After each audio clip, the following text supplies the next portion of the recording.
Hey, critics, welcome back to the Critic Chronicles YouTube channel where you get commentary, reviews, and tabloid news. I'm your host, Patricia Hartley. Be sure to like this video, subscribe to this channel, and hit that notification bell so you never miss an upload. It's Monday, June the 17th, 2024. Hey, critics, it's time to chronicle. Up first, let's tap into some of the top talk shows of the week. On Sherry Shepherd on Wednesday, Luke James is going to be stopping by. And then on Thursday, the bestie, Niecy Nash Betts, is going to be stopping by the show. And then Jennifer Hudson on Tuesday. Asia Wilson. Remember, Asia actually just finished doing a record. I believe she had like a 25-point straight game for like a certain amount of games, maybe like 12 or so. Don't take my word for it now. Listen to my previous episode that I did on yesterday where I talked all about her. You can also check out her brand new book as well. It's actually on Libby. So Libby is a free platform to check out books through your local library. All you got to do is just get your library card. On Tamron Hall, Tuesday, she's going to have Keenan Thompson. He's going to be stopping by to talk about his brand new book, and check out the name of it, y'all. The name of it is called When I Was Your Age, Life Lessons, Funny Stories, and Questionable Parenting Advice from a Professional Clown. So Keenan's going to be stopping by to talk about that. And then on Wednesday, Lil Jon and Uncle Luke is going to be stopping by Tamron Hall. I can only imagine what that's going to be. You know, I come from the butterfly, that's old. You know, I come from that. Snap your fingers, do you still? We ain't even gonna say some of the Uncle Luke songs. We just gonna say that ass. Catch all the weekday talk shows. You can check out your local listings for those showtimes. And I hope that everybody had a fantastic Father's Day weekend. I hope that they enjoyed the Juneteenth celebrations as well. Although we have not officially reached Juneteenth, and I know some people get a little confused who may be outside of the culture in terms of what exactly the date of Juneteenth is. So Juneteenth is actually June the 19th. Yes. And it serves as, Independence Day for Black folks. It's when folks specifically in Texas found out that ain't no feeling like being free. So it's a big celebration. I'm a Texas girl, so we've consistently celebrated it. And we'll talk more about that a little bit later on Wednesday as well. And I don't know if y'all had a chance to catch the Tonys, but we're going to definitely talk about the Tonys. And my hoopla picks in honor of the Tonys include the following. I have, of course, 5.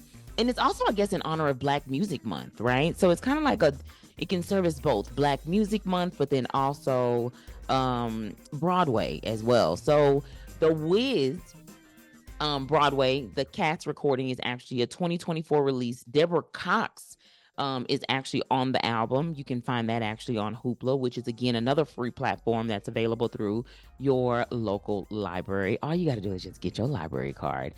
And if you haven't noticed, actually, Deborah Cox actually has been making her rounds to many of the talk shows. She's been doing some performances. I think like a couple of months ago, she did a performance on The Talk. She's also been on, I believe, Tamron Hall, where she also did a performance. I think didn't she surprise Tamron Hall a few years ago for one of her birthdays as well, Deborah Cox.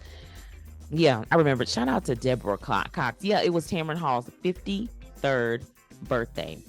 She did a surprise for her. So I'm so excited. I know y'all hear me talk about Broadway a lot and all the time, but it's because my undergrad, y'all, was in theater. So your girl was really deep into theater. And my thespians, correct me if I'm wrong, but we didn't have all of this type of representation. Now, I'm talking about The Wiz. We know that The Wiz is a play that's dated back to what I think the 70s or so, right? So yes, we've had some, but I'm talking about the growth. I'm talking about brand new plays, not the same old that we've had for years on Broadway. And nothing's wrong with the classics, However, there's always room for growth, and I do believe that Broadway right now is growing.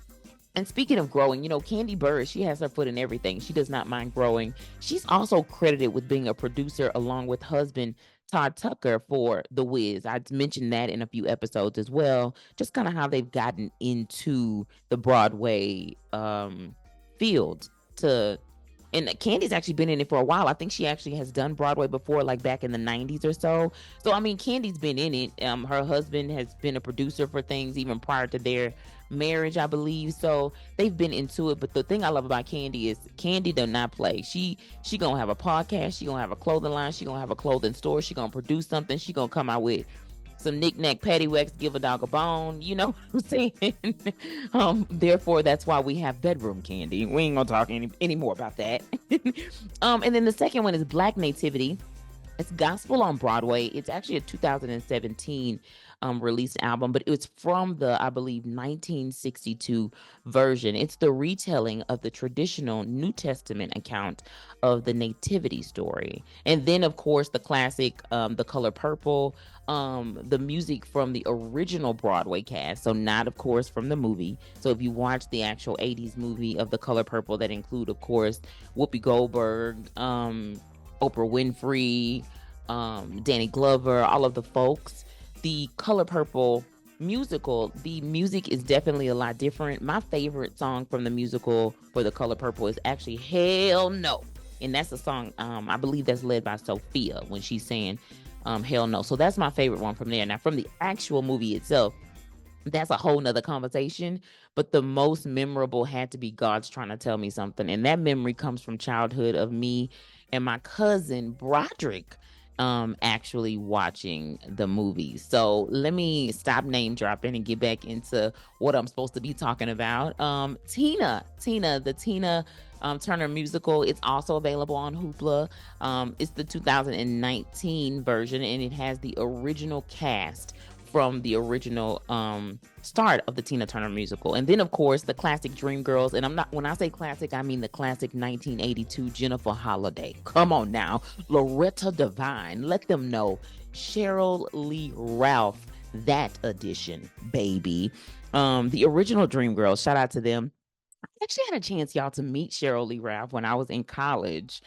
She was so sweet. She had the biggest smile, and she was doing a one-woman show. So I went to a convention, and she was putting on essentially just this one-woman show, and I believe it was in support of her foundation, which was around HIV and AIDS. And so she's always been a philanthropist, and so shout out to Cheryl Lee Ralph. I mean, this was years. Well, I guess not that many years ago, but this was, some time again when I was a collegiate. So shout out to Cheryl Lee Ralph, one of the original Dreamgirls. And I've been talking a lot about Hoopla, but Hoopla, as a reminder, is the free digital platform that's accessible through your local library. Here at the Critic Chronicles, our goal is to provide quality but juicy content from websites, digital magazines, and tabloids, most of which are sourced from public libraries. Research from the National Library of Medicine show that there are an estimated 17,000 public libraries nationwide, totaling 4 million visits each day. Public libraries are civic organizations that are committed to providing invaluable resources beyond books that are free and open to the public. Get your library card to access thousands of resources today.